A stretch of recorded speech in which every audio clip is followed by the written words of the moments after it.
வணக்கம் நண்பா. Welcome to VJSK film. So இன்றைக்கி இந்த பார்க்க போகிறோம்னா நம்ம மகிழ் திருமணி டேரக்டில் நம்ம ஏகே ஆக்டிங்கில் அப்கமிங் ரிலீஸ் ஆகக்கூடிய ஒரு தமிழ் திரைப்படம் தான் விடாமுயற்சி.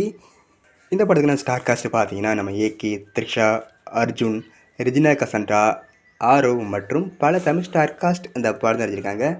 ரீசெண்டாக கூட அந்த படத்துக்கான டீசர் ரிலீஸ் பண்ணிட்டு வெறித்தனமாக இருந்துச்சு. அந்த ஒர்க்காக பண்ணியிருந்தாங்க. ஸோ இப்போ இந்த படத்தை பற்றி என்ன அப்படின்னு பார்த்தீங்கன்னா, ரீசெண்டாக இந்த படத்துக்கான ஃபர்ஸ்ட்டுங்கிற சாங்குக்கு செம்ம வைபாக இருக்குது. அந்தளவுக்கு ஒர்த்தாக பண்ணியிருக்காங்க. நான் அப்படின்னு சொல்ல வேணால் வேறு தரம் பண்ணியிருக்கேன் அந்த சாங்கை. ஸோ வெயிட் பண்ணி பார்ப்போம் இந்த படம் பார்க்க எந்த ஒர்த்தாக பண்ண போகிறாங்கன்னு. அண்ட் இந்த படத்தை 2025 ஜனவரி மாதம் பொங்கல் ஃபர்ஸ்ட் அந்த படத்தை தயார் கொடுப்பாங்களாம். ஸோ வெயிட் பண்ணி பார்ப்போம். இதுக்கான அஃபிஷியல் ரிலீஸ் டேட் பார்த்தீங்கன்னா அப்படி கிடைச்சதும் நம்ம சில கன்ஃபார்ம் அப்டேட் பண்ணுறேன்.